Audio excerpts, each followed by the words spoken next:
Hello and welcome back guys. Today we are going to start new story, Izuku's Supernatural Problem, written by Anthony Tyler 9. So let's begin. Ruined life, new beginnings. Izuku's day could not be going any worse.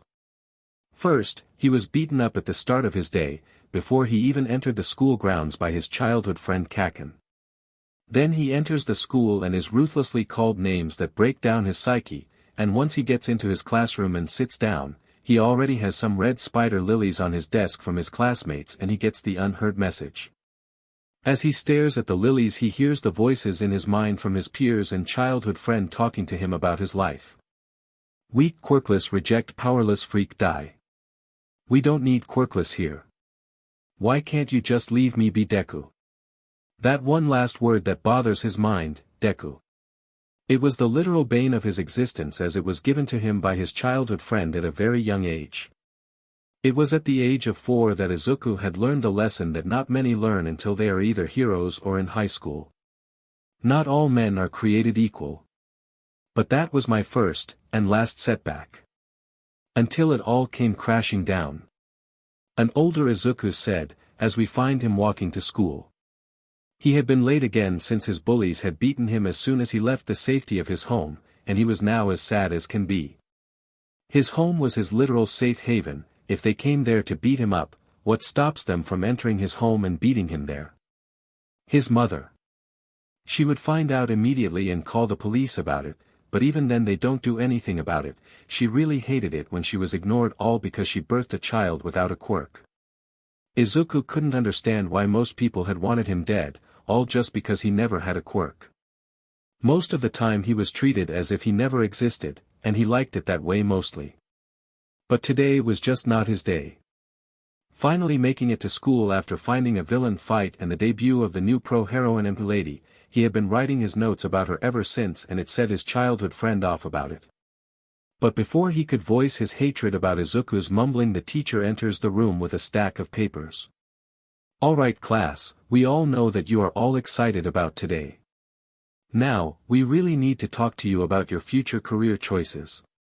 The teacher said, as he looked around the now groaning class. But I know you all want to be heroes. The teacher called out, laughing and having thrown the papers around the room. At this the entire class had erupted in laughter and cheers as Izuku merely focused on his notebook as he wanted to finish his notes on the new heroine lady. Don't lump me in with these losers. A brash and cocky voice called out. Hey! Back off, Katsuki. One of the students called out. Shut it, losers. I am going to become the #1 hero, and I will become the richest, most famous, as well as the best hero out there. Katsuki boasts. Katsuki was an ash blonde-haired boy who stood at a height of 5 feet 9 inches as he was wearing a sneer on his face. With his face was a somewhat neutral angered look as his eyes were the color of rubies that did make his face much more intimidating. Ah, you're going to UA, aren't you, Bakugo? The teacher asked, smugly. What? But isn't the yearly chance only about 2% for people to get in? That's right, losers. I aced all the mock tests as well as passed all mock exams. I am a shoe-in for the heroics course. Katsuki smugly and cockily shouted from the top of his desk. I see Midoriya wants to enter UA as well. Isn't that right? The teacher said, lazily looking at the boy. But as soon as the looks of everyone looking at Izuku looked at him, they all broke out in laughter. Seriously? That is what he wishes to be. I thought he kicked the bucket recently, guess he really is a cockroach. I never thought he'd try to get in there. He'll probably bribe them to let him in. The students all called out. DKU. Bakugo screams. You're worse than these rejects. At least they'll be capable of being the sidekick of some D-lister hero, but you are below these rejects. You aren't even human compared to us. Bakugo said, lowly. They took down the QQ Quirkless rule KK Kaken. I still have a C chance. Izuku trembled. Katsuki had none of it though as he punched Izuku in the face, sending him to the ground. As Katsuki punched the boy in the face repeatedly, he added some explosions to his body to make Izuku more incapable of fighting back.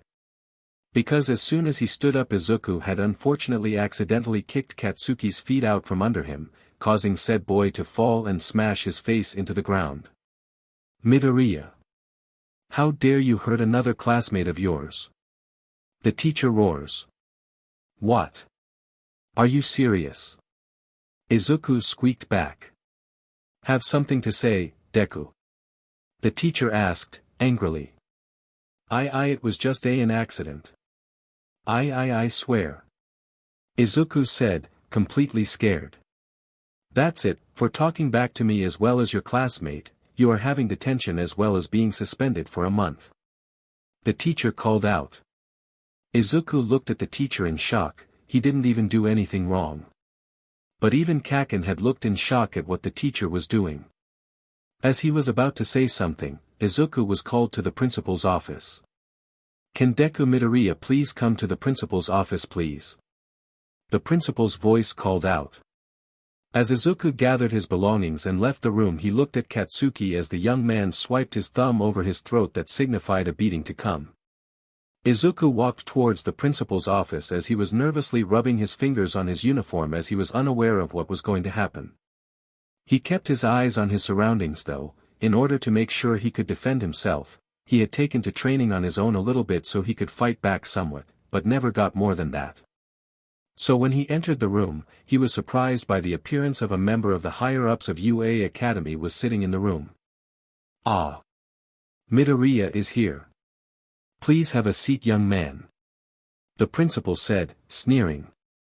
As Izuku sat down, the higher-up for UA Academy had looked at Izuku showing his application to enter their school. This paper has been rejected on the accounts that you are quirkless and we don't need anyone who is of your status of being a quirkless human in our ranks. So please take this to heart and never think to come back to our established school again. The man said, leaving Izuku with his eyes becoming misty. I heard about what happened in your class, Midoriya. And I have to say, that I am thoroughly disappointed. I honestly thought that you wouldn't attack your fellow classmate, but color me surprised when you did. I have no other option other than to expel you from our fine establishment.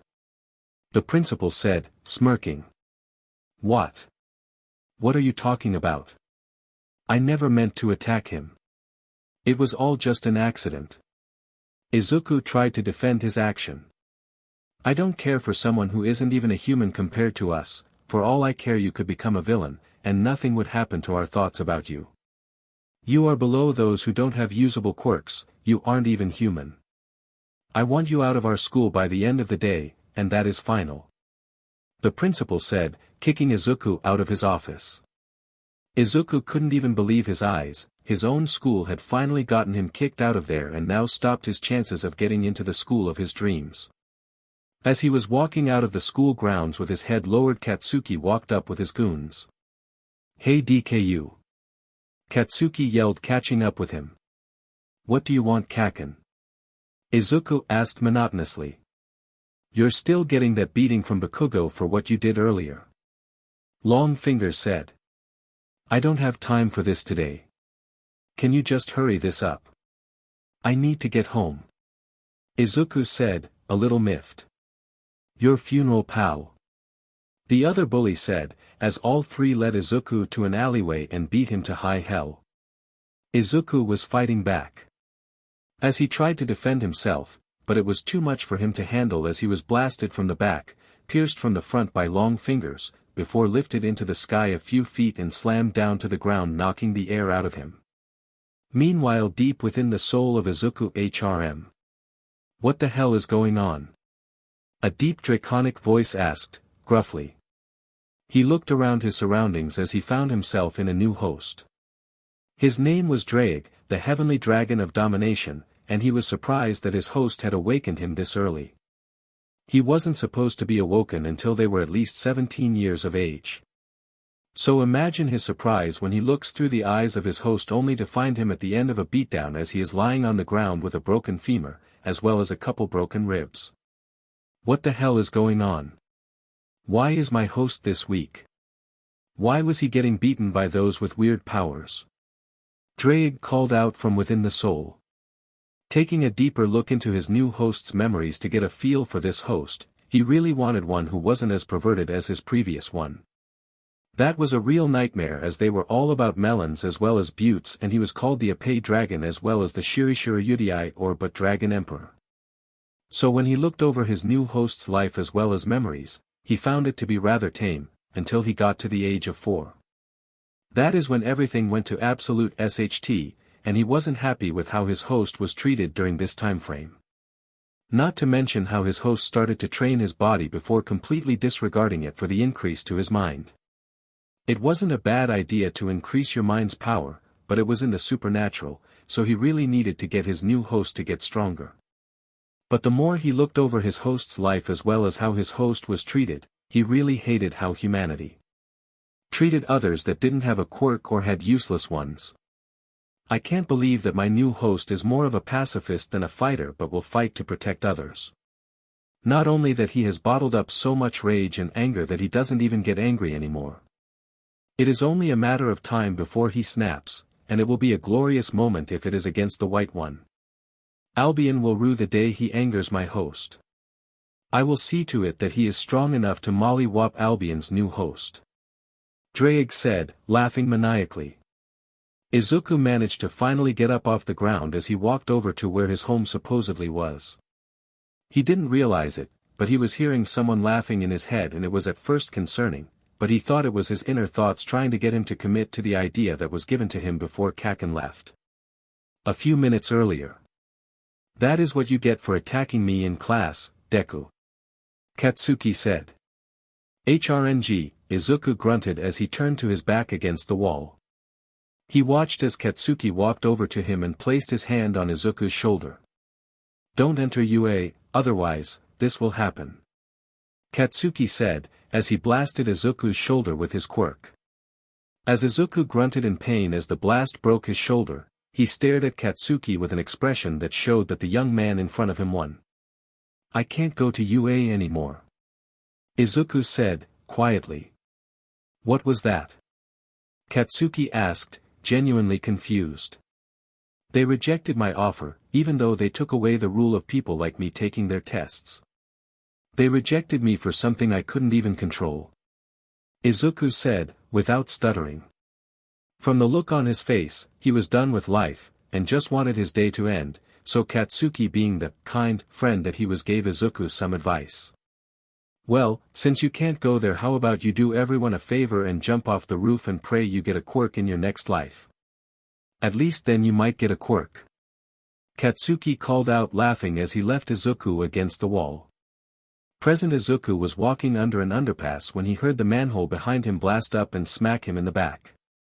As he turned around to see who arrived, he was met with the face of the sludge villain that was in the area. It was green in color as he stared at the area around him before settling on Izuku. I can't believe that he is here. Hey kid. I need to borrow your body. It'll take about 45 seconds without any pain. I promise you. The sludge villain called out. As the sludge villain came onto Izuku, he wrapped the boy before he could even scream out for help when the villain tried to place himself inside his body. Stop struggling, brat. I need your body. You'll be my hero if you can do this for me. The sludge villain called out. But before he could continue with his mockery, the manhole that the sludge villain came out of was blasted off again, hitting Izuku in the head this time, knocking him out. But before he passed out, he heard the familiar voice of the number one hero. Worry not, young man. For I am here. The voice called out, before Izuku felt wind pressure slam into him as he fully lost consciousness. Izuku woke up to a light smacking on his cheek as he saw the hero of his ideals in front of him. All might. Izuku screeched. Hello, young man. I'm sorry for getting you into my hero busyness. I normally never do this. The hero said, smiling. I need to get your autograph. Izuku muttered, before pulling out his book only to find it was already signed. Thanks for the help, young man, but I have to go. All Might called out, before jumping away. I couldn't be back to my full power. All Might thought to himself only to find out Izuku was hanging on his left leg. Jesus. I know all my fans are die-hards, but this is a bit excessive. I would appreciate it if you got OFF, All Might called out, trying to push Izuku off of him. I really just need to ask you a question, All Might. Also, if I let go, I'll die. Izuku called out, as wind pushed his eyes and mouth apart. Alright, geez. Just close your mouth and eyes. All Might called out as he changed trajectory to land on a nearby building. But as he was nearing the building, All Might cursed as Izuku looked at him in worry. Landing on the rooftop, Izuku fell to the ground with him holding his chest as he gasped from his near-death experience. Never doing that again. Izuku said. I apologize, young man, but I need to leave, the door should be unlocked. All Might said, moving to jump away. Please wait. Can you just answer my one question? Izuku asked, trying to gain the hero's attention. Heroes don't have a lot of time, hurry up with it then. All Might called out, a little impatient. Is it possible for me to become a hero like you, while also being quirkless?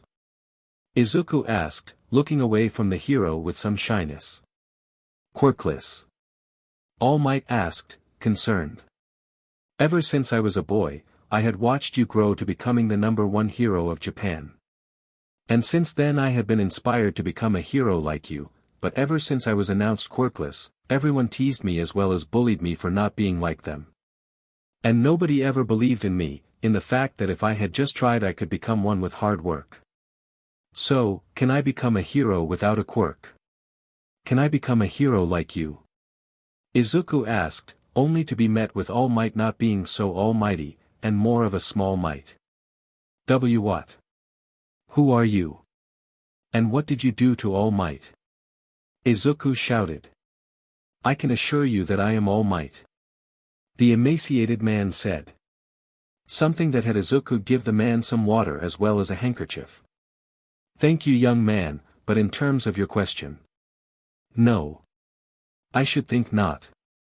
In terms of heroism, I would feel guilty with sending you out to fight a villain that one of our other heroes couldn't fight. Not only that, but it would be my fault if I sent you out to become a hero and find out you died. It would eat at me for the rest of my life. I would like to protect you from making this decision on your own, so I would like you to not talk about my current form. All Might said, looking at the boy's now dull green orbs for eyes. Oh, okay. What happened to make you like this? Izuku asked. 5 years ago, I fought a villain and he hit me with an attack that caused this to me. Half of my respiratory system was destroyed with it, taking half my stomach as well. All Might said, showing his scar. 5 years ago, was that with the fight against Toxic Sea Chainsaw? Izuku asked. Him.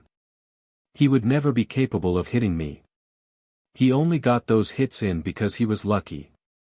All Might said, before continuing. But no, it wasn't him. It was someone else. Someone that I made sure wasn't revealed to the public. If they found out that I could be touched, the world would be chaos right now. All Might said, as Izuku looked down. All Might walked over to Izuku as he held the bottle holding the villain in his hands. It's alright to dream, young man, but please, for the sake of your family. Find a new dream to place yourself in and make sure that you can live your life happily. Being a hero is not all it's cracked up to be. I should know this from the amount of time I spent on the job. It isn't pretty. I wish you luck, young man. All Might said, leaving Izuku on the rooftop.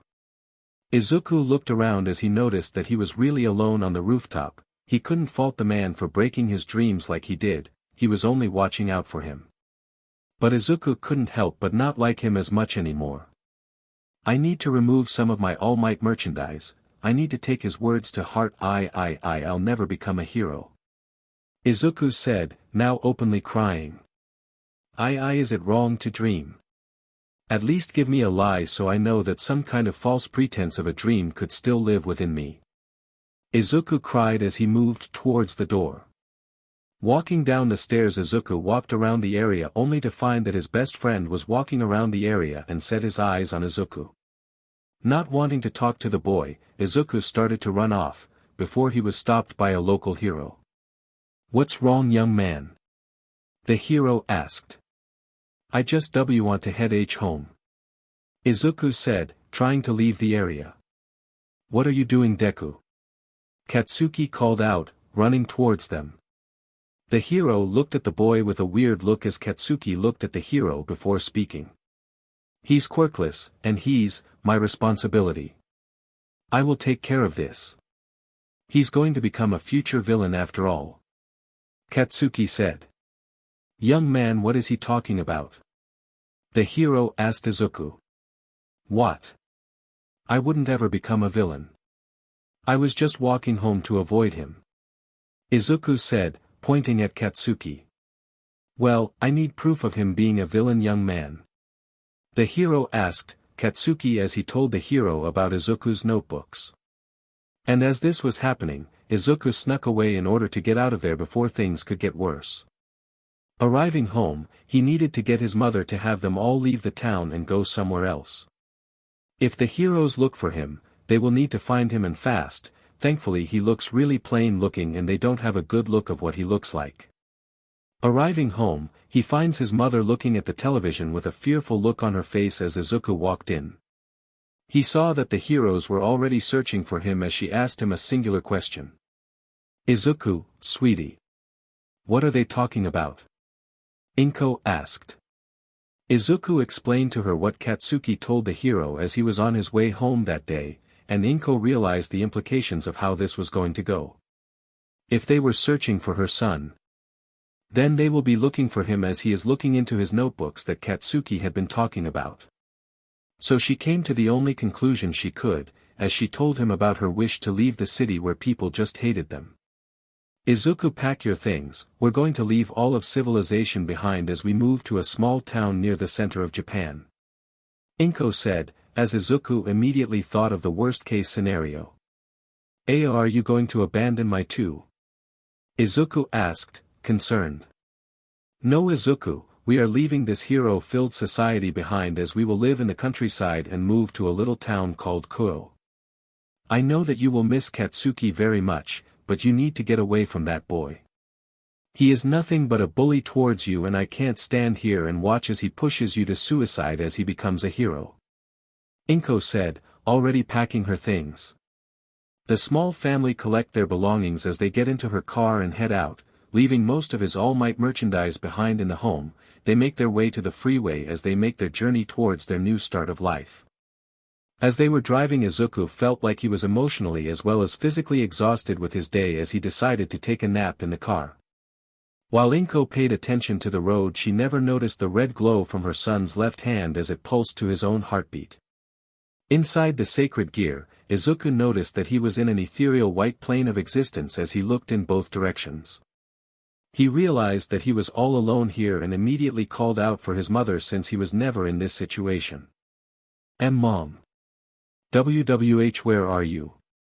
Izuku called out, getting progressively more and more scared. "Boy, your mother isn't in this place right now. You are within the safe haven of your sacred gear," a deep powerful voice called out. Izuku barely noticed that it sounded similar to All Might's heroic voice when in his full power form. "WL, what is happening then, sir?" Izuku asked, confused, as well as scared. "My name is Drake Gotch, and I am the spirit of the Red Dragon Emperor.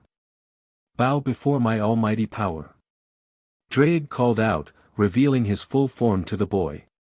"Drake. Why are you a DD dragon?" Izuku screamed.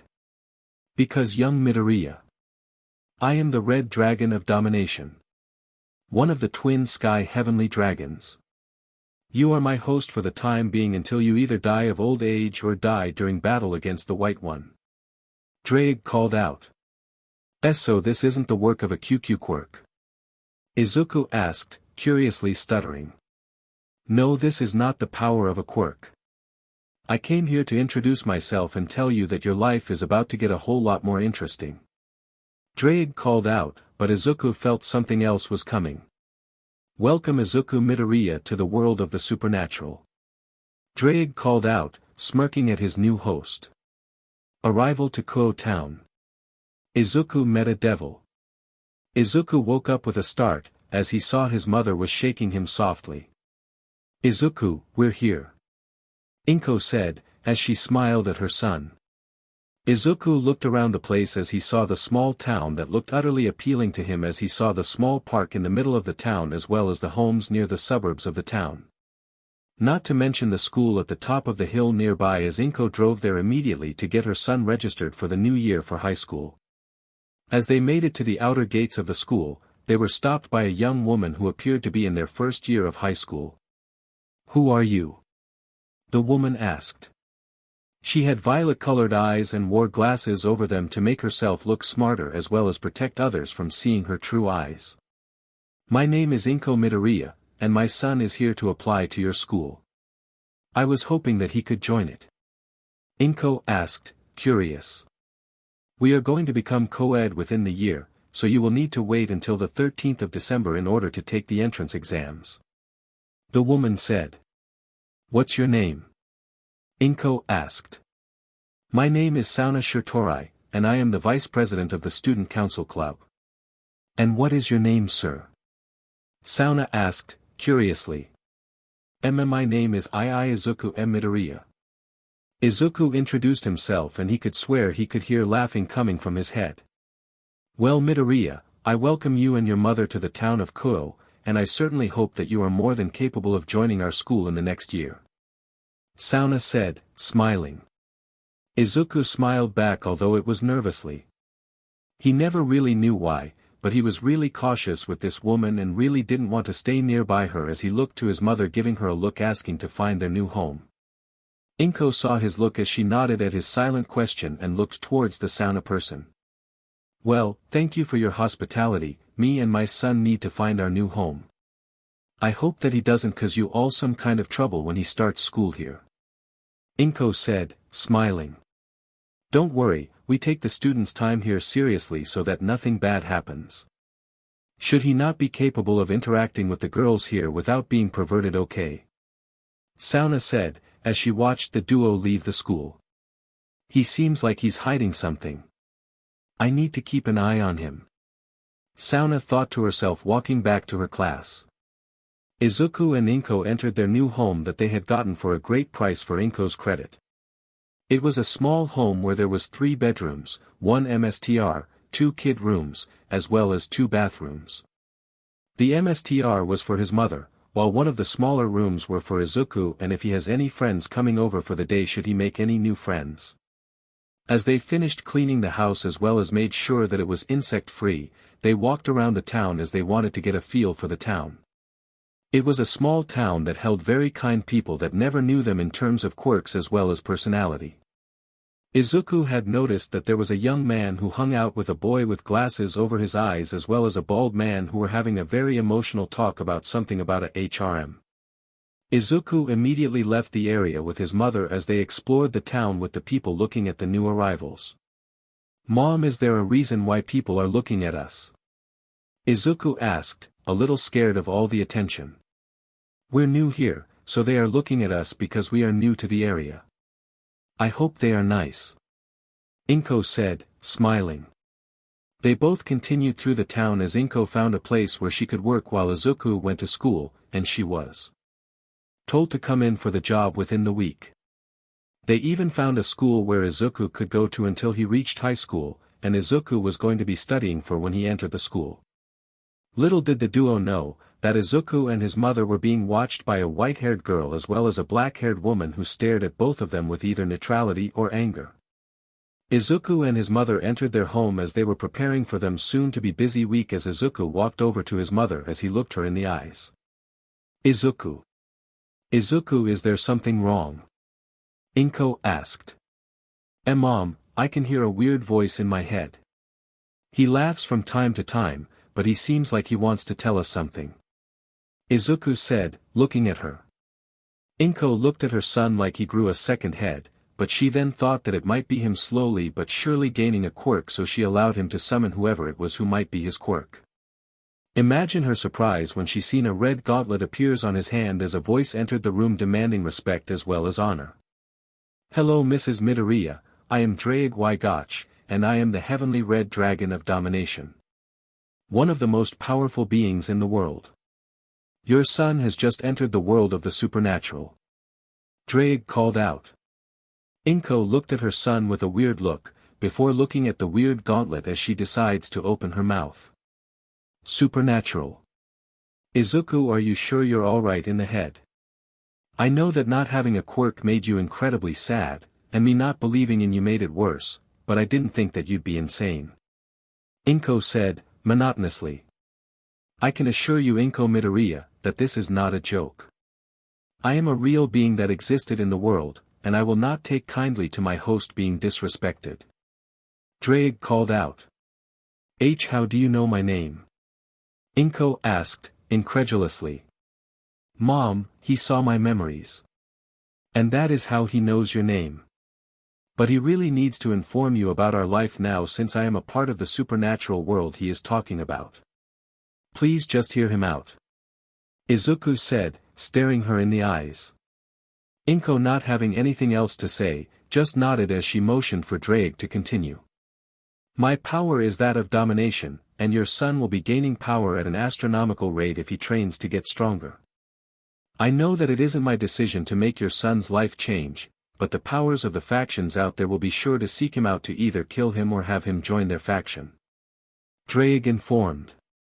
"Well, if that is going to be happening, then why are you asking me to have him be trained?" Inko asked. "Well, I personally wasn't going to ask you and have your son lie to you about where he goes at night, but he doesn't wish for you to now know anything. I only want what's best for him." Draig called out. "Well, I will allow you to train in the backyard, so long as you don't attract attention to these factions you told me about." Inko said. "I will make sure that your son is completely aware of the world you both are now entering." Draig said, seriously. Inko looked at the gauntlet as she was serious as well as she sat down on the couch as she had Izuku lay his head on her lap. Thousands of years ago, before humanity had even made its mark in history as one of the most complex species in the world, there were many factions where godly beings resided within. There was the Shinto faction, the Christian faction, the Norse, Greek, and many others. But there was a war going on between three of these factions, but here was the thing. These three were within one of the ones named. They were the Christian faction, the devils, angels, and fallen had waged war against each other since they hated each other's guts. The war lasted for millenniums, and it never ended during the time where humanity had begun to make its steps known to the world at large. During this war, two foolish dragons had fought over a mate, and it didn't end well for the factions when they tried to get in the way for these two dragons. These two were the twin sky heavenly dragons, the red dragon of domination and the white dragon of supremacy. They were fighting for a mate because they wanted a legacy to send off so they could continue their line of lineage. But the other encroached on the other's territory and tried to take the mate of their eternal rival. So they ended up fighting over the specific mate, and their battle was so intense they interrupted the battle that was going on between the three factions. Knowing that this fight might just end the world, the three factions teamed up with a temporary truce as they fought against the red dragon and the white dragon. It didn't end well for both parties, as the dragons in the end were defeated and placed within sacred gears created by God of the Angels faction and was forced to be the servants of humanity. But it was during that time frame that something happened to the leaders of each army. The angels lost their leader in God to a fallen angel named Kokobile, while the devils lost their 4 devil kings to God himself when the battle had started. When the battle was over, Kokobile stood over the bodies of the 4 great devil kings as well as God as he roared in triumph. But as all things go, there was a peace to prevent more wars, as all the factions left it after their crumbling blows in the great war between one another. After this was the Devil Civil War, as the devils fought amongst themselves since they had the most population of the 3 factions as they vied for power amongst themselves in order to keep the peace going. 4 new Satans were instated as the new Devil Kings. Their names are Surzex Lucifer, Seraphol Leviathan, Ajuka Beelzebub, and Falbium Asmodeus. These four led the new devil faction to peace, driving out the old Satan faction as they merely wished to continue the fight against the other and win the Great War instead of focusing on their numbers. As soon as they were driven out, they went under the radar until now. I have no idea what is happening, but during this time I was under the previous Red Dragon Emperor. He was extremely perverted, and I didn't wish to stay with him as he merely wished to be with women over fighting in battle. Drake said, giving his story. Izuku and Inko had listened intently as they heard his tale, and it was a sad but appealing one, but Izuku felt that there was some kind of resentment within Drake, so he questioned it. Drake, are you angry about what happened to you? Izuku asked, curious. There is never a time that I regret my decision to try and find a mate.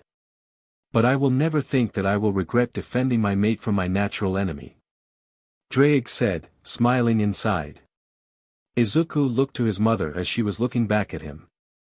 They exchanged nods as Izuku looked at his hand as he lifted it in the air to show that he was looking at the dragon.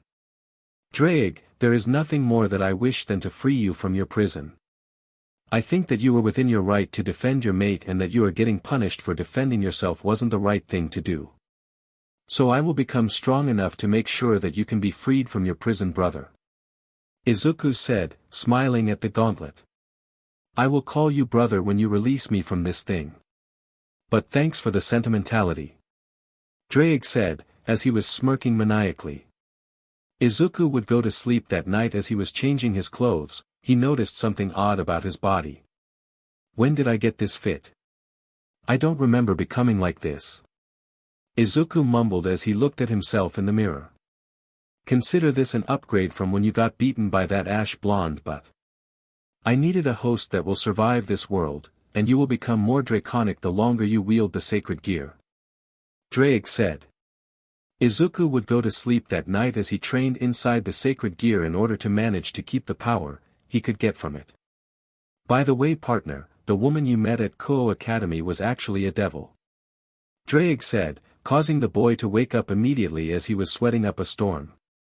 Izuku's training begins. High school. Izuku woke up the next morning after he got back home from his walk around the town with his mother, with Drake telling him to train as fast as possible. Alright kid, I want you to run all around the town before doing some regular pull-ups on the monkey bars in the park. After that, I want you to do some push-ups in your room. Once those are done for the day, you will work on mastering your power of fire, as well as my own boosting powers.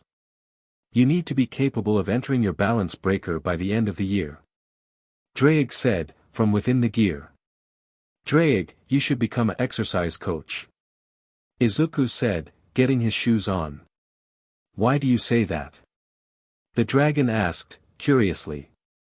Because you are inspiring me to work harder with your work ethic.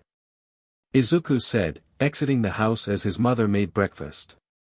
Well, it's my job to make sure that you can survive the world you are about to enter. I wouldn't want my newest host to be killed off right off the bat. Drake said, as Izuku ran down the street. Well Drake, I want you to know that you can talk to me whenever you need to. I am here to be your friend, not a partner. Izuku said, turning around an intersection. Why do you hopelessly see me as a friend? I have killed millions just to attain the power that I have. I am the dragon of domination, not the dragon of friendliness. The dragon said. It's your job to make me as intimidating as possible. It's my job to at least have some allies around the area. Izuku said, smiling as he ran. While he was running around the town, he helped the people around the town if they needed some assistance in moving stuff from one area to the next. Not to mention he helped old ladies cross the road as well to make sure that they were safe. Drake was watching this and he couldn't help but be alarmed by the fact that Izuku hadn't even thought about his own safety for gaining his power. Izuku Midoriya, what is your dreams to become in this world? Drake asked, suddenly. Huh? What do you mean Drake? Izuku asked, stopping at the park to look at his hand. I mean that you are not even looking after yourself. The only reason you are even getting stronger is to make sure that you can protect your mother, correct? Drake asked, a little angry. Is it not okay to protect one's family? Izuku asked, sadly. It is not a bad thing to protect the ones you love. But you need to make sure that you are taking care of yourself as well. I have had many hosts who never watched over their own health before they took their own lives when fighting an opponent. Drake said, revealing something about previous hosts. Drake, my dream used to be that I wanted to become a hero. I really still want to become one. But with you, someone will think that I lied about having a quirk in the first place. Especially Kaken. Izuku said, muttering the last part. I don't care about what others think of me. You can still become a hero. How about you become a hero to the supernatural? Drake asked, looking at Izuku from the gear confused. I can't, Drake. I have been told all my life that not having a quirk will be my own downfall. Not to mention I won't be capable of getting any jobs with my quirklessness as part of my resume. One look at my file, and they will reject me. Everyone in my life rejected my dreams to become a hero. Izuku said, sitting on a bench as he started to cry. Who said that a quirkless person couldn't become a hero? Because from what I know about them in your mind, they get treated the same as you are, and they still get jobs around the world. Drake said. Drake, did it ever occur to you that we are in Japan? The one place in the world that doesn't allow quirkless people to even have jobs. Izuku asked, still wiping his tears. What has happened in the last 200 years since I was last reborn? Drake called out angrily. A lot has happened. In order to get a job, you need a quirk specifically for that said job. To become a hero, you need a quirk to rely on. In order to become a hero, in order to become a vigilante, you need a quirk to beat someone up. Not to mention being a villain will automatically cause me to be completely underestimated. Not only that, but people will beat me if they have more experience than me.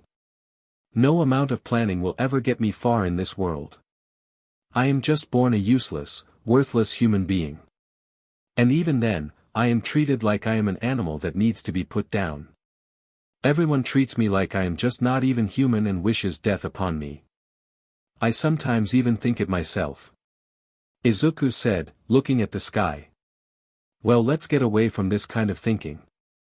We can't become stronger with this on our mind. Drake said, as Izuku got up and went to working out. Izuku returned home as he found his mother placing breakfast on the table with a smile on her face. I'm home. Izuku said, taking off his shoes. Welcome home, Izuku. I made your favorite today. Inko said, as Izuku started to salivate. Inko chuckles as she watched as Izuku dug into his meal. She couldn't help but smile sadly about how similar he looked to his father, before he was killed. Inko knew that the man she married was a villain, but at the same time, she knew that he cared for her and her son, considering that he always knew where they lived as well as cared enough to send them money from wherever he was. So imagine her surprise when they hear a knock on the door, and when Izuku went to open it he found a man in a suit and tie standing there, with a luggage box, stating his name. Hello everyone, I'm finally home. The man said, looking around the room. Hisashi. Inko called out, and when she saw his face, she was horrified. Hisashi. What happened to you? Inko fretted. It was a freak accident, I was attacked and nearly killed. He said, hugging Izuku's mother. Izuku for his part was looking at the man who was supposedly his father with caution, but at the most part the reason he was so cautious was because he never met his real father before. Hello son, I can't explain how sorry I am for how you were forced to come here. He said, giving Izuku a hug. To Izuku he couldn't tell why, but when this man hugged him, all he saw was his father with black hair that was similar to Izuku's, but it was now gone. But all that he thought of was, it's warm. This hug is warm. Izuku thought as he slowly started to cry. He had never truly met his father ever since he was born, and to now see him and feel the warmth that he should have had for his entire life made him want to tell him all about what he missed in his school days. I have a few friends in this town watching over you too, I could never understand why they wanted to go after my son. I know he always wanted to become a hero. But to see him ridiculed as a villain for just taking notes on his favorite heroes, is making me furious.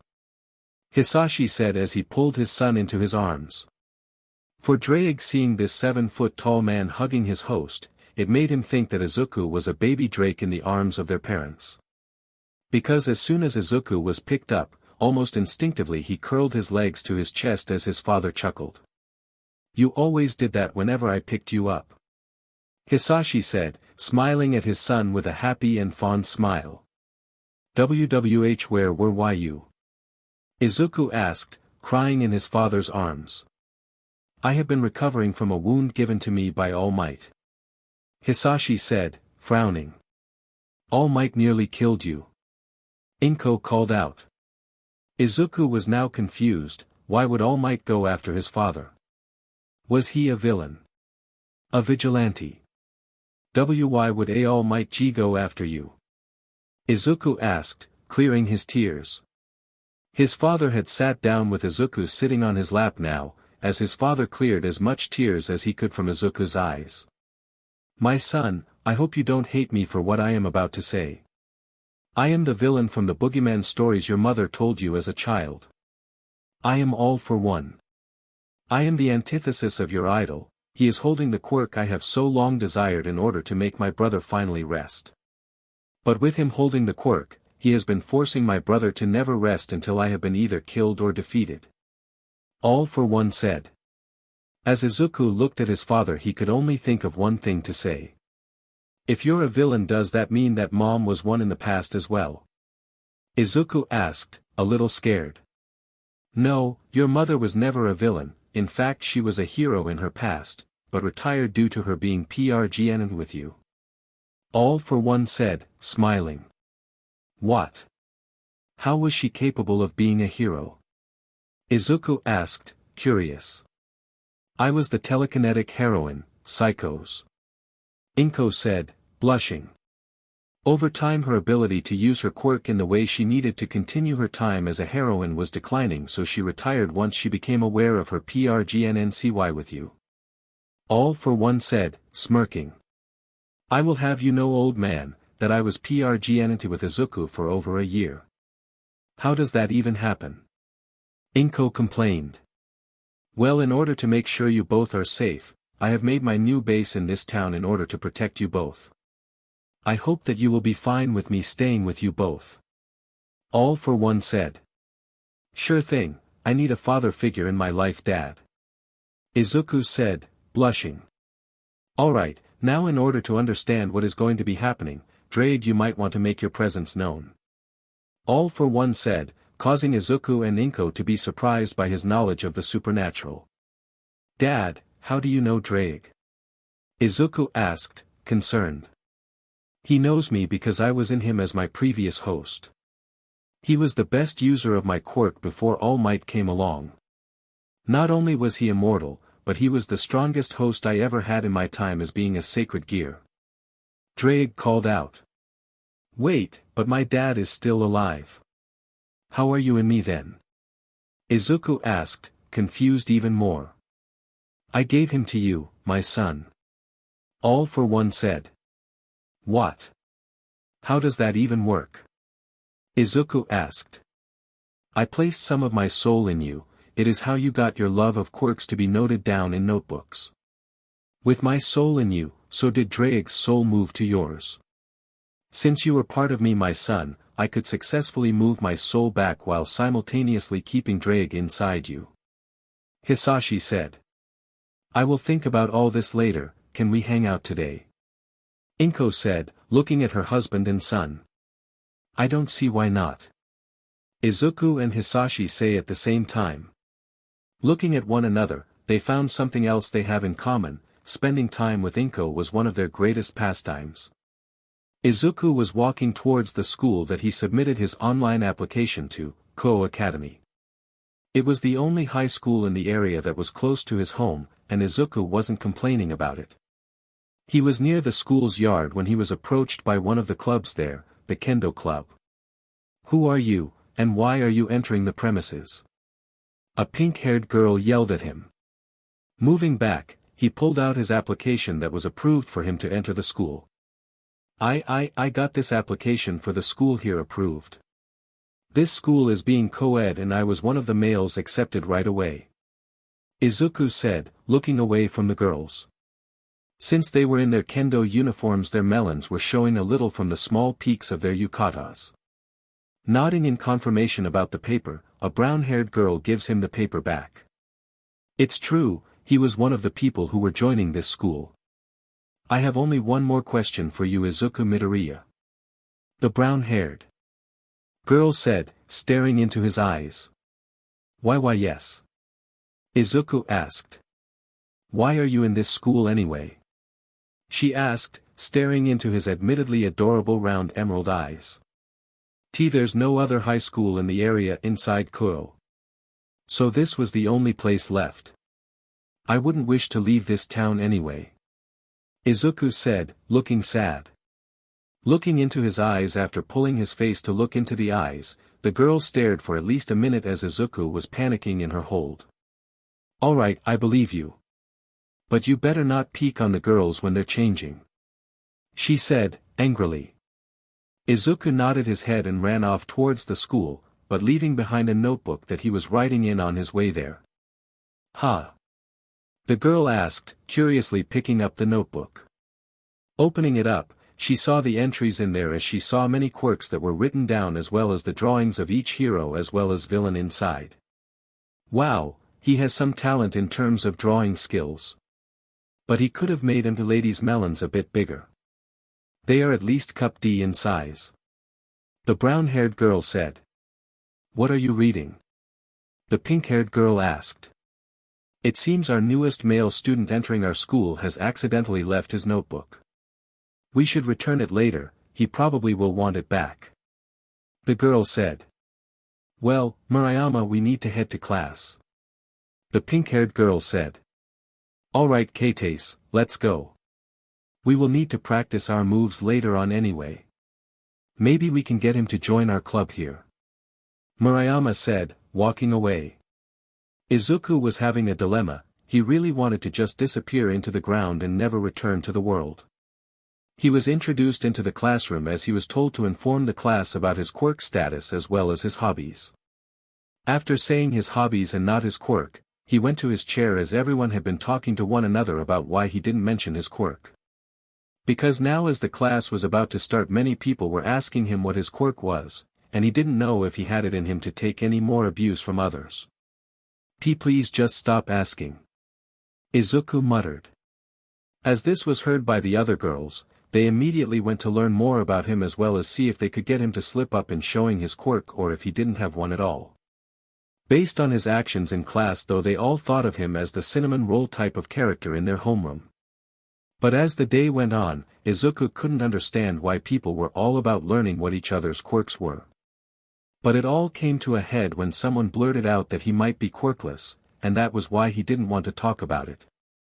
But as soon as they said that, cause they were watching him closely, they saw him flinch at the notion of being quirkless. And that made them smile as they pressed even harder. Hey, are you really quirkless? The other girl asked, with a smug look. I don't want to answer that.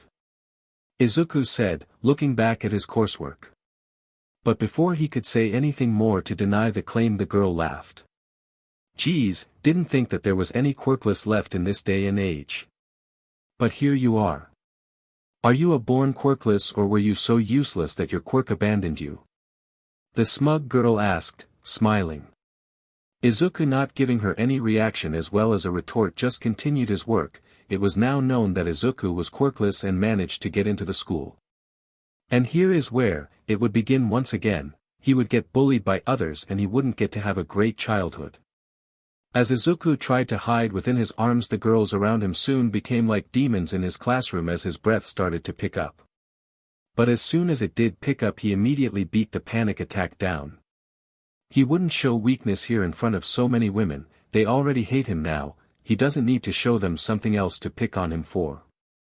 It was around lunchtime when Izuku had gotten his first letter telling him to kill himself, not even in school for a whole day, and he was told to kill himself. He sighed as he ripped the letter apart and threw it away. He didn't want to deal with this today.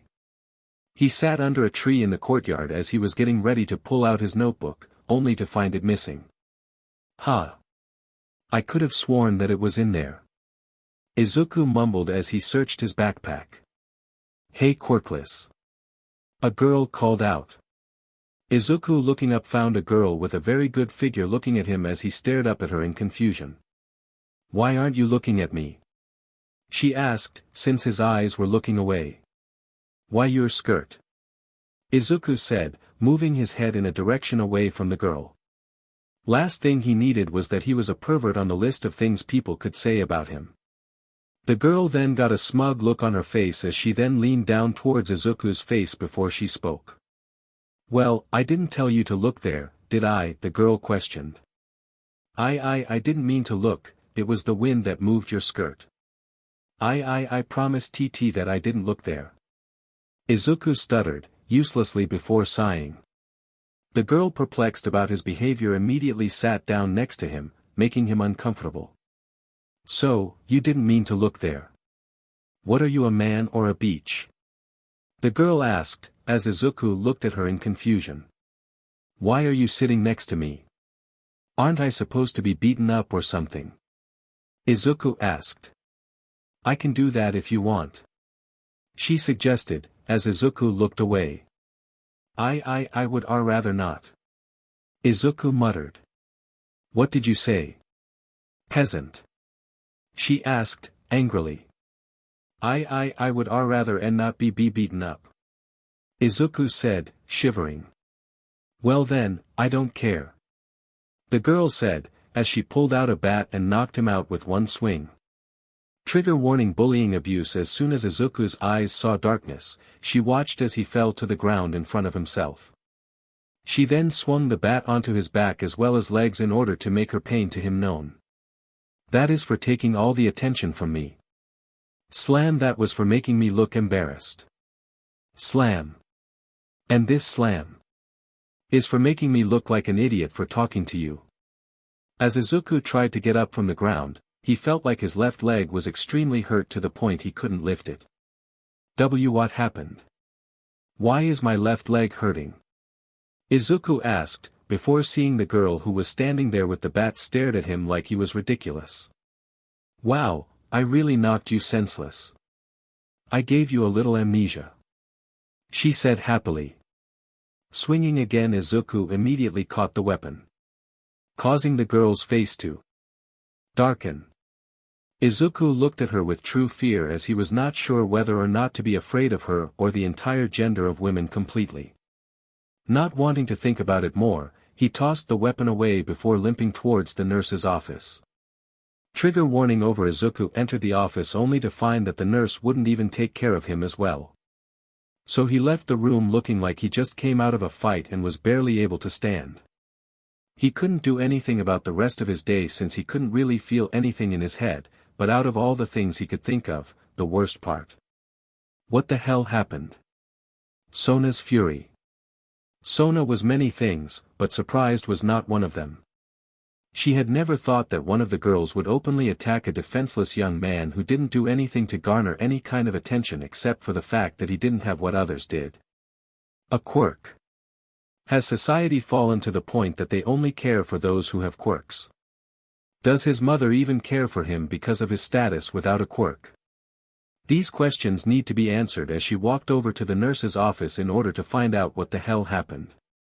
She had heard from people around the place that Izuku was sitting silently eating under a tree near the occult research clubroom when a blonde-haired girl walked over to him and had a nice chat. It didn't seem that bad until the girl started to get a little irritated and slammed him with a bat over the head, but it didn't end there. Based on the accounts of others in the area, the girl openly mocked him as he was out cold on the ground from the sudden attack. She had beaten him so bad with a weapon that he had momentary amnesia, and it wouldn't spell good for his mind to only think of women as people who wish to attack whenever you let your guard down.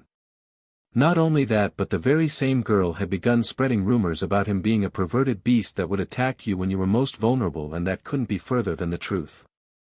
Izuku Midoriya, from what Sona had heard about from the teachers as well as other students who didn't wish to get in the way of the obvious bullying, had stated that he was an attentive student as well as very kind to others. So the fact that he was a perverted beast was very not true, not to mention the fact that in his latest class he was nearly unconscious when he had sat down at his desk. But as the class went on based on her servant's retelling of events, Izuku had been nodding off the entire time as the teacher and other students openly mocked him for being so weak. So when Sona arrived in the nurse's office, she found the nurse directly trying to poison Izuku to death from the poison in her hands. Taking the woman down, Sona called her peerage to call the police on the woman for attempted murder of the first degree. Looking at the unconscious Izuku, she found that his wounds hadn't gotten better but were slightly healing from the damage. As she placed some binds over the woman's hands, she walked over to Izuku's sleeping form as she noticed that his body was steaming from the amount of heat it was projecting. She looked back at the woman and led her out of the nurse's office and down the hall to the front gate of the school where the police were waiting. Returning from her journey to the police, Sona found Izuku getting up from the bed without any injuries to his body as well as his skin being red as if he was sunburned. "Izuku Midoriya, what the hell happened?" Sona asked, as she stared at him in shock. As Izuku stared at her in horror, he looked around himself before stating a question. "I can explain," Izuku asked, nervously. "Oh, please do," Sona said, staring at him in disbelief. "Well, would you believe me if I said that I knew about the supernatural?" Izuku asked, trying to deflect the question. "How would you know about the supernatural? You don't belong to any species that are of Greek, Japanese, and others. So, what can you tell me?"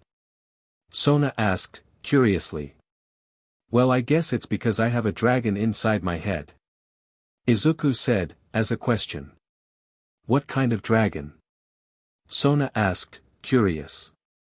"Well, he is big and red," Izuku stated, before being stopped by a red gauntlet being shown on his left arm. "Draig, we shouldn't be revealing you yet," Izuku scrambled to say before Draig's voice was heard around the room. "I will inform you, Citri, that you are not to underestimate us.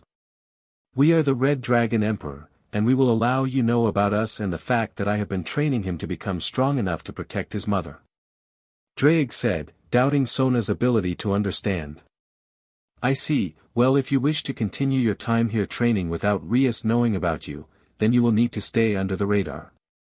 I will keep you unknown to Rias, and if she decides to add you to her peerage, then you will at least hear her out should she come to you about joining her, all right?" Sona asked, looking at Izuku sternly. "Sure thing. I am not sure whether or not if she will talk to me though, but I am willing to wait," Izuku said, looking away.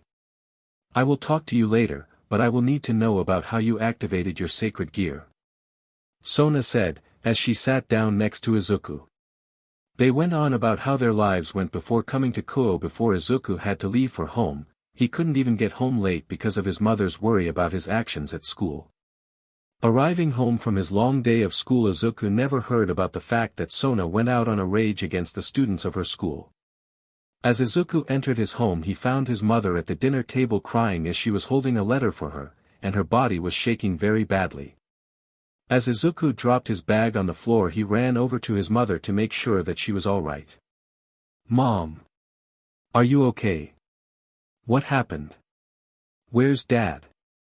Izuku asked, in quick succession. "Why, your dad has left us again. And this time it's for good," Inko said, crying. Izuku watched as she was crying her heart out as he grabbed the letter, and he read it for himself, and he couldn't even be angrier. His father had just abandoned them for the fact that he needed to let them know how evil he really was. And to add further insult to injury, he had implanted that memory into Draig, as he never was a host of the Dragon Emperor. As Izuku was showing his fury, he couldn't allow it to be seen for all to see, as he really didn't want to be found out this early by Rias, and if he was, he would be forced to become her servant. As he was focusing on controlling his anger, he found his mother hugging him from behind as she was helping him cool down his anger to the point it was done. "I knew that we shouldn't have let him in our home. I had a really bad feeling about him when I first met him," Izuku grumbled as he stewed in his anger. As they ate their dinner for the night, Izuku entered the realm of his sacred gear in order to train himself harder to get strong enough to defend himself and his mother from any enemies they might make. Izuku was launching punches and kicks as he made sure that his technique was as perfect as possible in order to increase his fighting potential. He knew that being capable of boosting would increase his ability to last longer in a fight, but if he were to increase his natural power in his base, he would be more capable of growing in strength since he would be increasing his base strength. As he was training with Drake, he was constantly annoyed by the previous hosts telling him to activate his Juggernaut drive in order to obtain ultimate power, but he promptly ignored their presence as if they never existed. As the training continued, Drake made his presence known behind Izuku as he announced Izuku's next part of his training. "Alright partner, you need to see how many boosts you need to increase your power to the next level," Drake said, staring at his partner with pride. Izuku had been making great strides in increasing his power to the point that he was steadily getting closer to achieving Balance Breaker. It would only be a matter of time before Izuku attained the power for himself and truly started his journey to becoming the strongest Red Dragon Emperor. Although he will be having a fear of women now because of his experience with how one just beat him half to death just for having lunch with her, he would be going to help him work on that in order to make him a formidable fighter as well as a worthy adversary for the White One. Your power grows leaps and bounds at a fast pace, partner. You will need to increase your power in base as well as when you have your sacred gear activated at all times. Not to mention the fact that your mind needs to be honed to the point of perfection. Albion will be laughing in his grave for the smart host I had gotten. I don't even care that you are completely human. I will enjoy using your intellect to make our escapades legendary," Drake called out, laughing. As Izuku watched the dragon laugh his butt off, Izuku went back into his training in order to summon the gear as fast as possible as well as increase his power capable of being used by the gear whenever he can possible. Waking up the next morning, Izuku had been aware that the Citri family had known about his entrance into the supernatural. Not only that, but he had been made awfully aware that his mother was making his favorite food katsudon for breakfast today and he couldn't say no to that. Entering the kitchen after changing his clothes to be that of the Kuoh Academy uniform, Izuku had decided to eat his breakfast as he was on his way to the school. Entering the schoolyard, he was found to enter the Kendo Club's gym as he grabbed a wooden bokken as he started to swing it in a way that was similar to the girls. He would continue this training in order to learn how to wield a sword since he can't rely on his fists for the rest of his supernatural life. It wasn't long after he started that the Kendo girls had entered their gym only to find a sweaty and fully decked out Izuku using one of their blades to train himself. "Midoriya. What are you doing in our training room?" Katase, a pink-haired girl who had small melons but had a nice but called out angrily. "JJ just training. I didn't mean to interrupt anything," Izuku said, dropping the sword. "Well, get out of our training room. We need to train," Katase said, as Izuku ran off placing the kendo blade away. Training with a blade. Murayama trains Izuku. Izuku had woke up this morning with his life being more capable of being a hero to something. Drake had told him that training in swordsmanship was a good idea since he had to do something to increase his skills in other weapons as well as other hobbies he can have other than his hero hunting of quirks. It had been a few weeks since his leaving of Musutafu and Izuku had heard of the attack on UA Academy as they were attacked by villains. But there was one guy who helped them in defending the students. It was a young student who was named Issei Hayadu. He had ultimately defended his allies from the villains while he was placed in the hospital because his quirk had broken his limbs. But aside from that, the only bad injury from the teachers of UA was Aizawa Shota, and Pro Heroine 13. Other than those two, the others were fine in that school, and Izuku couldn't be any more happy for them. He was walking to school when he was approached by Murayama and Katase, the co-captain and secretary of the Kendo Club, as he was now alert by their presence near him. "You're Izuku Midoriya, correct?" Murayama asked, curiously. Why yes. I am Izuku Midoriya," Izuku said, as he stared at them, a little bit of fright within him. "Gonna have to work on your fear of women, kid," Drake said, in his mind. Izuku mentally nodded at the dragon within his soul as he focused on what the two girls in front of him were going to talk to him about. We saw you were training in the clubroom yesterday, and wanted to know if you were interested in becoming one of the Kendo Club's newest members. Katsuki asked, looking away. What brought this on? Izuku asked. Well, we came into the club yesterday and chased you off. And we wanted to see if you'd join us if we asked for forgiveness in exchange. Murayama said, looking him in the eye. That's fine, you don't need to ask for forgiveness. I was actually trying to learn how to use a blade from in there, I had no idea that was where you trained. But I'd love to join you both in your club. Izuku said, smiling towards them, causing them to blush. Well, meet us in the gym later on today after class. Murayama said, pulling Katsuki away. Sure thing. Izuku said, walking towards class. The end of the class was coming as Izuku was mentally preparing for himself to train under the Kendo girls in order to learn how to wield a blade like them. He was entering the clubroom when he was about to turn around, he found a blade to the back of his neck. Why are you in here? One of the girls of the club called out. I am joining the club. On orders from Murayama and Katsuki. Izuku said, stuttering. Why? You could have told them no. The girl said, angrily looking into his back. I wanted to learn how to use a sword, I think I might need to use a weapon at some point in my life, whether it be a gun, sword, shield, anything to defend myself, I would like to know how to use. Izuku said, finally turning around as he looked into the girl's eyes fearfully.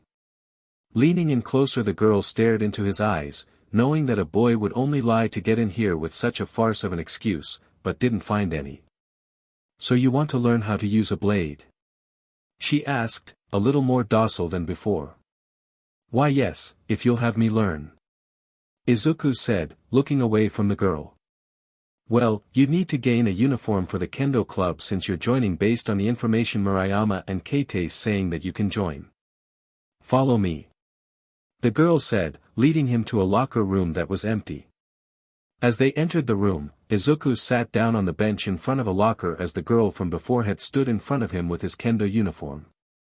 This uniform is to not be brought home under any circumstances.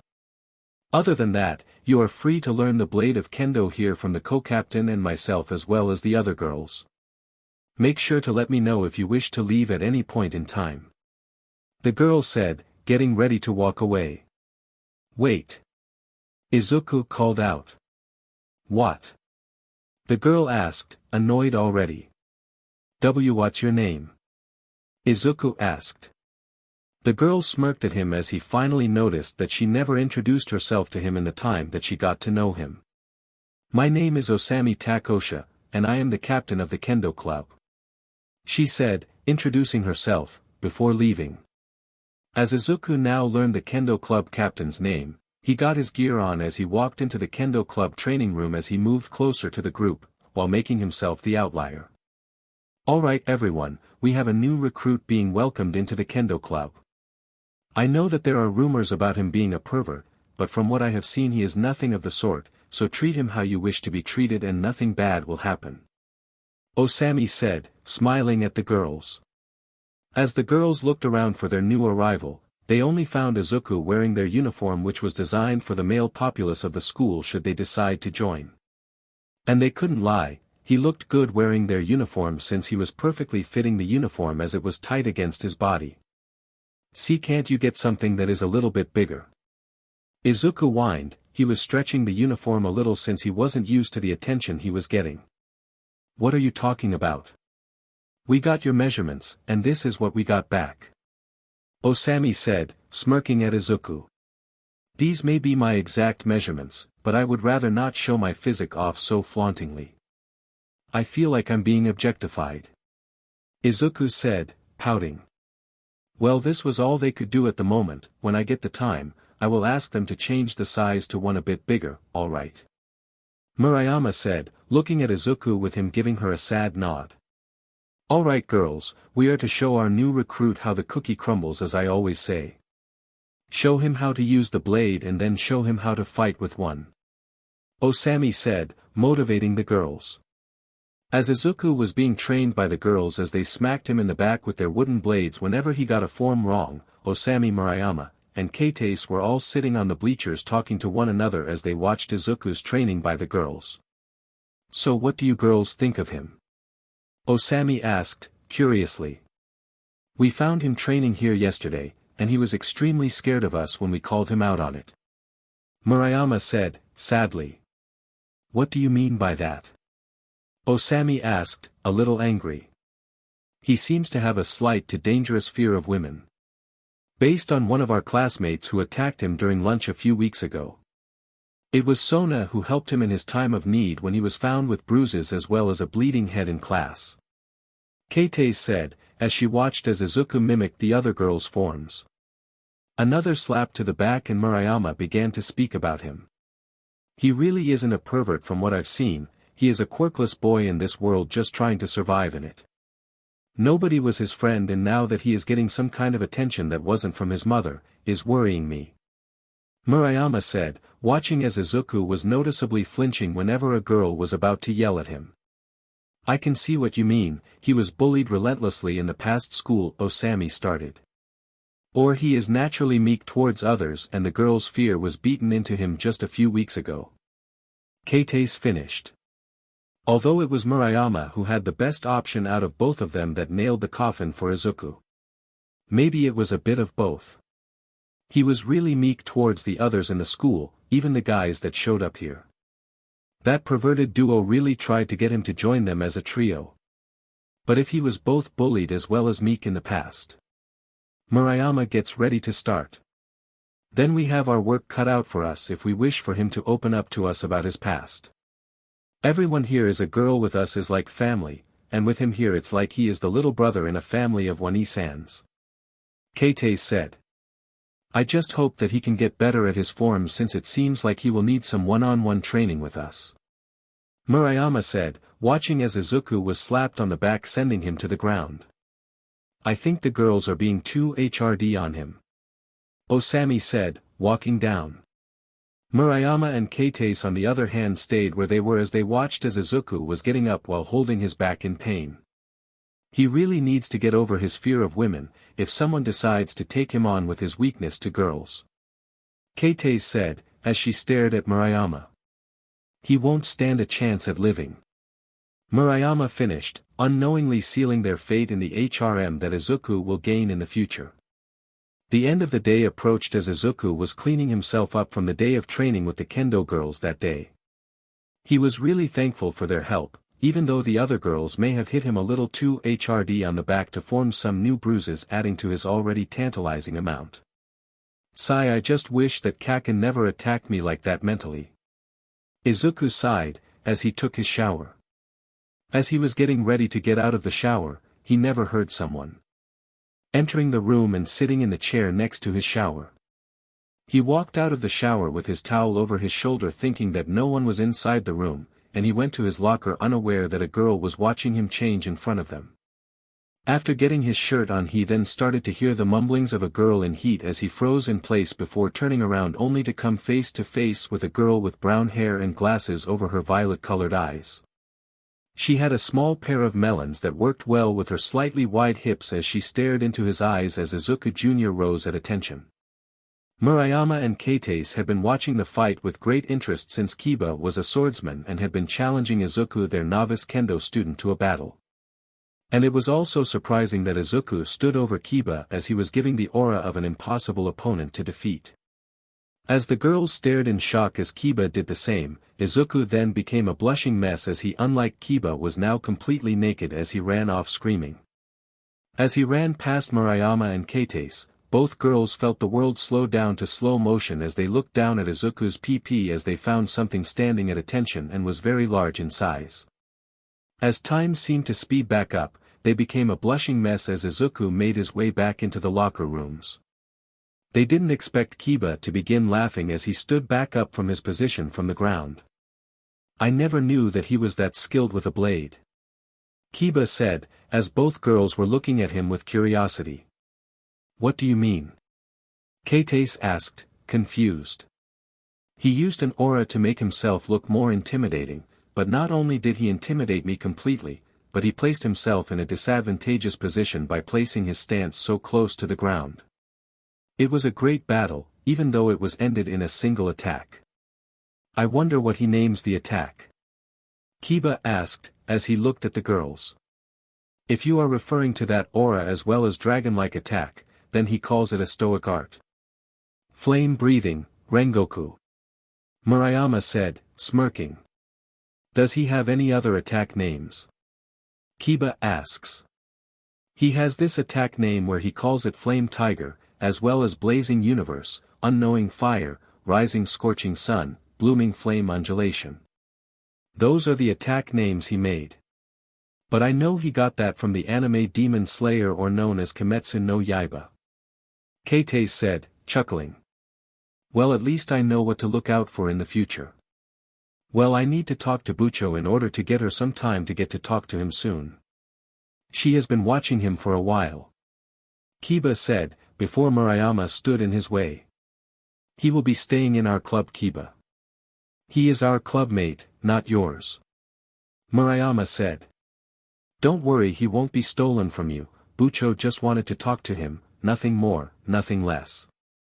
Kiba said, as he walked away. As he was exiting the locker room and leaving the gym, Izuku was approached by Murayama and Kate.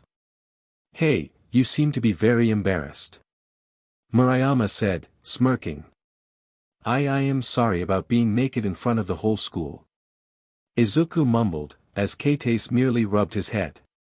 And that was when they noticed him flinch before Kate even placed her hand on his head, but after it was on his head and was rubbing, he leaned into the touch. And when they saw that, Kate removed her hand from his head softly as Izuku moved back from them a little embarrassed as he looked away. Are you okay, Midoriya? Murayama asked, concerned. WWH, what do you mean? Izuku asked, confused. You flinched when Kate moved her hand above your head.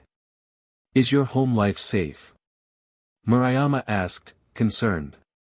Well, I was bullied a lot in my middle school in Musutafu, Japan, and I wouldn't be capable of having friends since I was a toddler.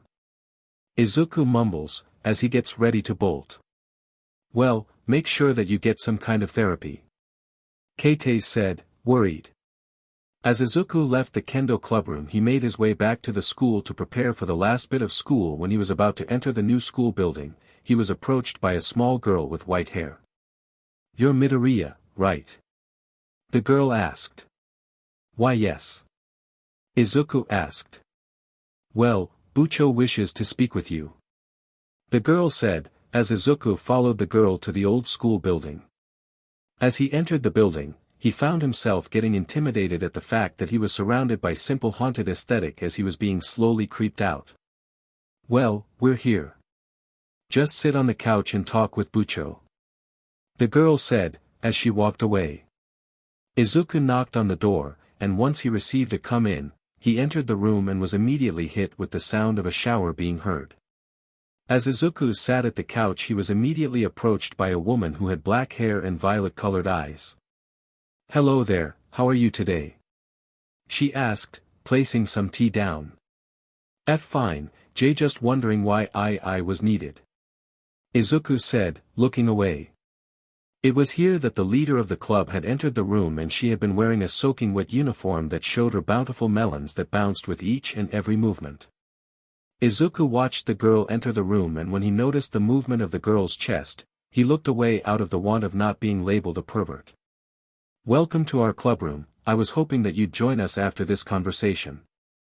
The woman said, as Izuku stared at her for a moment, before shaking his head. I can't join your clubroom since I already am a part of another one.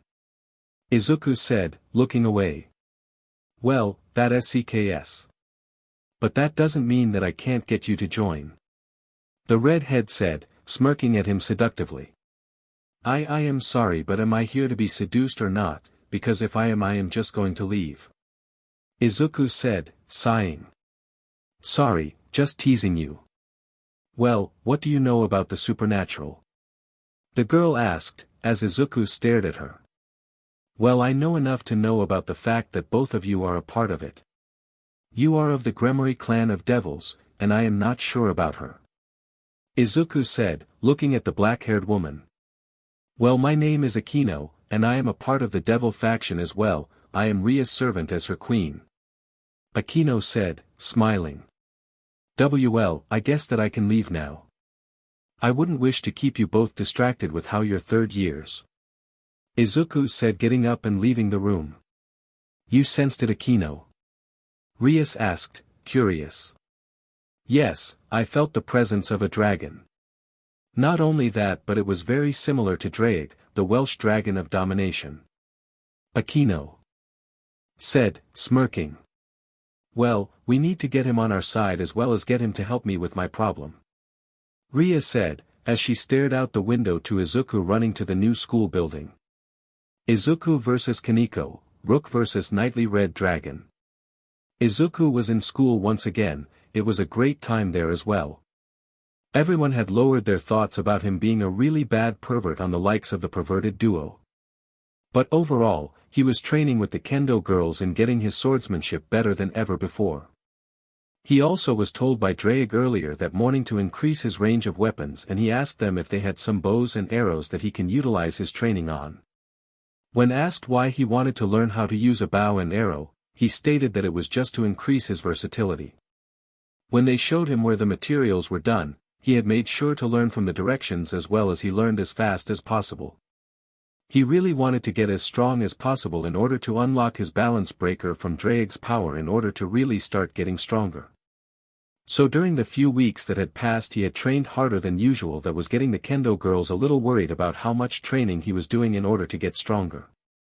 It all culminated in the fact that one day he was barely on his feet when he was stumbling into the clubroom, and the girls were extremely worried about him. With him stumbling around, they thought that he was extremely tired, but that wasn't what was causing their unrest. He had bags under his eyes, but his entire body was trembling as if he stayed up the entire week just training without stopping. Midoriya, are you alright? Keitase asked, worried. Looking at her lazily, he nodded his head before going over to the kendo locker rooms as he changed into his kendo clothes. Standing in the arena, he stood across from one of the other women in the club as they launched themselves at him. His dodging was swift as well as predicted, with flawless power used without wasting stamina. He slapped the sword on the girl's back softly as she moved back as he stood in a stance of one of his more powerful strikes. It was the Blazing Universe move. Moving faster than the girl could even register, he appeared behind her, swiping the wooden blade down her back as she collapsed to the ground unconscious. Izuku didn't understand what was happening. He was extremely tired, but his movements were already on par with that of when he was fully awake. But to him, what was that yelling? Why were people surrounding him like he was hurt? As he looked around himself, he found the area around him in flames as he looked down at his chest. As she started to look at the kendo girls, they all screamed at how his chest seemed to cave in, and they immediately tried to push him to the ground, but when he mumbled some words, the girls got even more scared for him. So here we are, inside the nurse's office, as the said nurse was healing him with the best she could as he slept on the bed. Alright, tell me what happened to him, she asked, as Murayama told her what happened. You all are aware that he is quirkless, right? He can't take too much damage from hits like Kaneko-chan's strength augmentation quirk. The moment he was hit in the chest, it caused his heart to stop momentarily. I'm surprised he stayed alive from that, the nurse said, surprised by his vitality. The day would continue on as Kaneko would sit next to Izuku's sleeping body as she silently prayed to Satan for his safe recovery. But just as she was about to leave the nurse's office, she overheard him mumbling something in his sleep. Keikaken, please stop. I didn't mean to do it, Izuku mumbled as he started to sweat. He's having a nightmare, she asked, softly. Walking over to him, she placed her hand on his forehead as she noticed how he was burning up from his forehead. Placing a new cold wet rag over his head, she rubbed his hair as she noticed he leaned into the touch as if he was touch-starved. Even in sleep he is more adorable, Kaneko said, smiling. A whole week passed from that moment as Izuku found out that Kaneko accidentally hit him a bit too hard as he trained his body to take more and more hits. It was honestly surprising with how many times he came to school with bruises on him from the kendo club as he was planning on getting a rematch against the little girl. And he would get his rematch as they stood across from one another in the field behind the ORC as he stood with his fists alone. So this match is to see who is stronger, the Red Dragon Emperor or Kaneko my rook. Ria said, as she stood off to the side. As soon as Akino shot some lightning into the air, both combatants launched at one another with a fist raised for the other. Kaneko punched him in his solar plexus as he punched her in the gut. While he lost some air, she spit out some spittle. And he kicked her away as he went on the offensive in order to defeat her. While she was on defense, she had high amounts of stamina as well as defense, and Izuku realized that he would waste his strength on her defense without thinking right. Jumping back, he went on the defensive as she attacked him with unparalleled strength that he thought that this was the perfect way to train his strength in order to get stronger. It soon devolved into them both punching each other in the face and seeing who will run out of stamina first. Both had landed powerful punches on the other as they skidded apart as the other appeared near them to attack once more, bringing them into a clash. When they clash, the ground broke underneath them as they fought for supremacy or for Izuku domination. Soon enough Izuku overpowered the smaller girl with his sheer size as well as speed as he punched her away only to appear behind her and kick her to the sky, and as he jumped into the air, she pulled out her wings as she flew around him. Pulling himself into a ball, Kaneko attacked from all angles as she punched and kicked at his impeccable defense that was made on the fly. Soon enough she got tired of him defending as she just kicked him to the ground as she landed near him. There was a small dust cloud as she cracked her knuckles looking into the dust to see where Izuku was. Little did she know, he was already behind her and rearing back a leg to kick her in the back. Noticing a shadow behind her, she turned around only to meet the leg of Izuku smashing into her guard that she placed as fast as possible, sending her skidding through the earth a few meters. It was here that she realized her mistake as she moved her guard as she looked up where she sensed him, and all she saw was red lightning surrounding him as he had a battle-manic face that was smiling at her as the sun turned his body into a large shadow. He punched her in the face, sending her to the dirt as she skidded across the ground and landed in front of Rias. Looking up from her feet, Rias paused the timer as she told Izuku to take a break. "That's enough, you defeated Kaneko. You did great, Kaneko-chan," Ria said, as the girl nodded her head before getting up from the ground. "You have the strength of a knight as well as rook. What's next? You have the power of a queen?" she asked, irritably. "Maybe," Izuku asked, as she looked at him exasperated. "I didn't mean it literally," Ria said, pouting. Izuku shook his head as he looked at the approaching Kaneko. "Good fight, Kaneko-chan," Izuku said, as she smirked at him and fist bumped him. "Well, have a good weekend, Izuku. We will test your power tomorrow, though with Akino as the person to show you," Ria said, as Izuku nodded his head. He was really getting used to these girls and he was happy that they weren't causing his poor heart some attacks. Arriving home, Izuku was met with his mother screaming on the phone as someone had been trying to get her to come back to the city in order to arrest her. Sighing in sadness, he walked to his room as he took off his clothes in order to cool off under the air conditioner that was on his window. He smiled as he looked out the window at the sunset off in the distance. This place was the perfect spot for him to hide so that he couldn't get arrested by any heroes.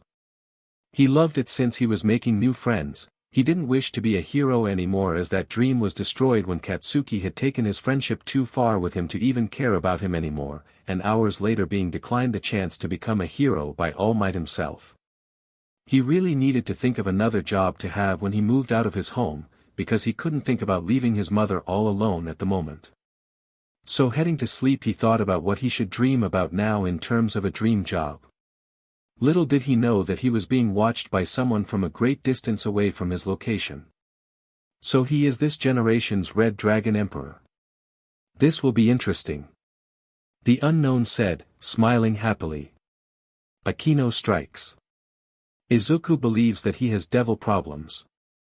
Izuku was at his home training with Drake when he asked the dragon a question that was on his mind. Hey Drake, can I ask you 2 questions? Izuku asked. Well, you asked one, so ask the other. Drake grumbled.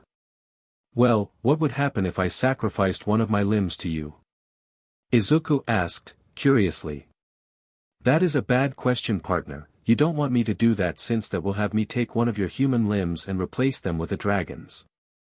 Alright, only doing that in a last-ditch effort in order to gain power fast enough to defeat an opponent. Izuku said, with Drake scoffing. At least you're smarter than my previous host. He asked me to replace his entire body with that of a dragon's because he thought it would be cool. It killed him in the process before he could even fight his foe. Drake said, even further making Izuku think to use it as a last resort. Who was the foe? Izuku asked, curiously. It was the white one. He never fought him since he died before getting the chance to meet him. Please, for the love of God, don't kill yourself before meeting my eternal rival. I would at least like to last long enough to get a chance to fight him once. Drake said, complaining. Sorry about that, buddy. Well, I will at least be your friend at least. Izuku said, smiling at his arm. Don't get ahead of yourself, kid. I am merely a tool that you can use to your own ends. I only have the choice of giving you my power to support your dreams. Drake said, before going to sleep. Well, there goes my talk with Drake for the day. I was really hoping to become his friend. I will become it one day. At least I hope I do. Izuku mumbled. Izuku walked through the front gates of the school only to find that he couldn't even see any students. Odd, there should have been students coming by at this point in the morning. Is there a barrier in the sky? Izuku asked and deduced as he looked to the sky. But what he saw in the sky was something he simply wished he didn't look up to see. He looked up to see Akino standing in the sky with her wings out and charging some electricity. Holy SHT. Both Izuku and Drake called out, as the blast hit them dead on. As the blast created a smoke cloud, Izuku could barely hear the snickering of Akino as she floated down to see what happened through the smoke. Landing near him, she found that there was a cartoonish imprint on the ground with Izuku's image on it as she started to laugh. I didn't believe that this would happen. Akino laughed. Right behind you. Izuku yelled, gaining her attention as he landed a punch on her back, sending her into the distance of the school grounds. I never knew that you escaped that crater. How did you do it? Akino asked, a little curious. A dragon emperor never reveals his secrets. Izuku said, before Drake came in. He literally dodged out of the way. The dragon said, making Izuku lower his head in embarrassment. That's precious. Betrayed by your own dragon soul. I hope that you will be on better terms later. Akino said, charging up some more electricity. Drake, I blame this on you. Izuku screamed as he ran off. Don't blame me. I am forced to be here against my will. Drake called out. Haven't you ever heard of the Bro Code? Izuku screamed as he dodged some lightning. What is this code? Drake yelled. I can't tell you right now. I am in the middle of a fight. Izuku yelled back, as Akino appeared behind him with a scary smile. I need an adult. Izuku mumbled as he stared at her in fear. But his face was also red from how close her chest was to his face. Don't worry, the pain will be but momentary, pain will follow. Akino said, as she blasted Izuku with him screaming in pain. Akino, can you please tell me why Izuku is here and covered in bandages? Sona asked, angrily.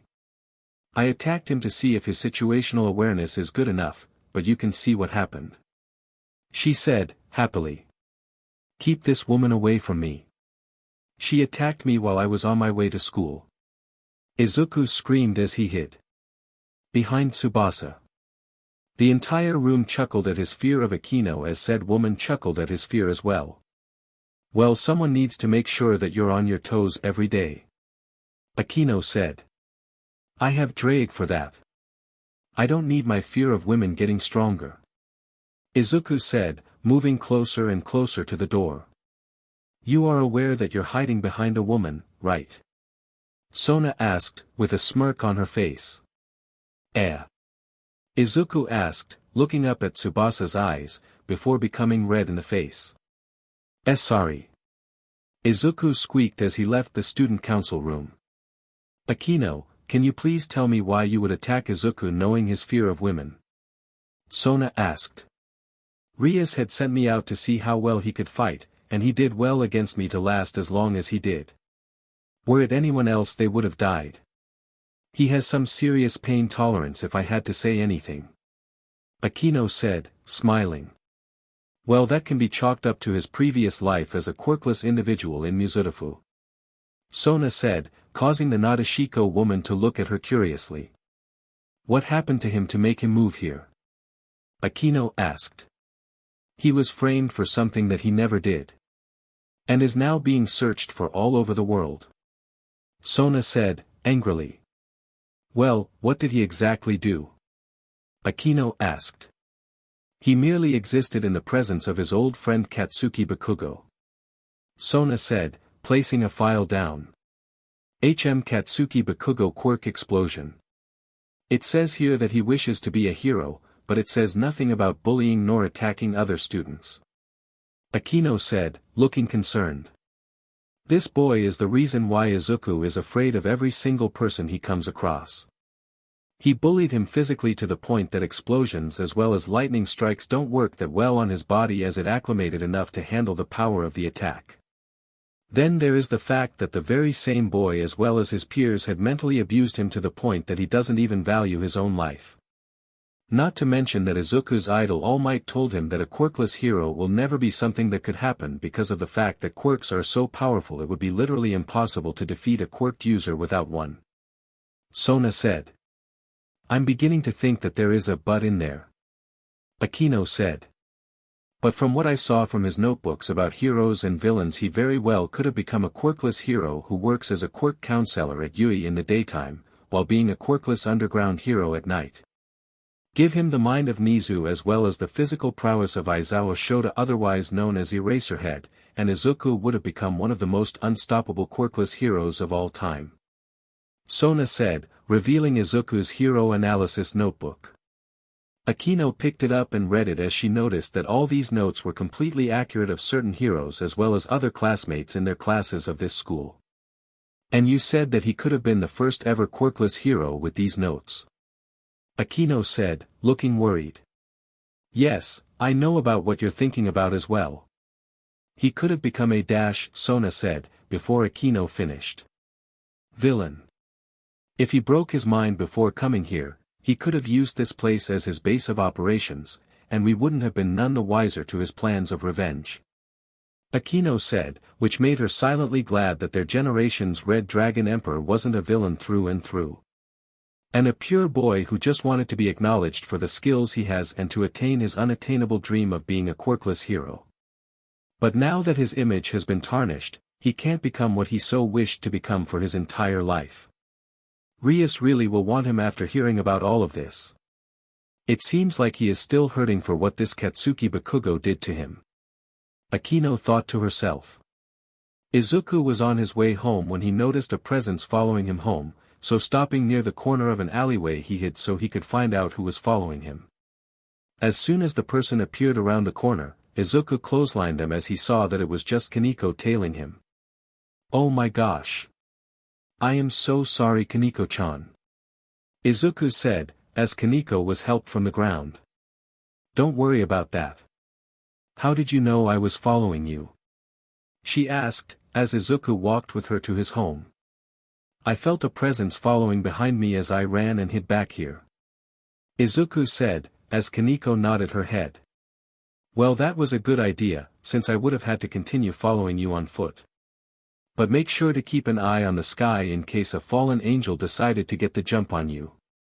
Kaneko said, as they arrived at Izuku's home. Do you want to come inside, Kaneko-chan? Izuku asked, as the girl stared at him for a moment before nodding her head. Sure. She said, monotonously.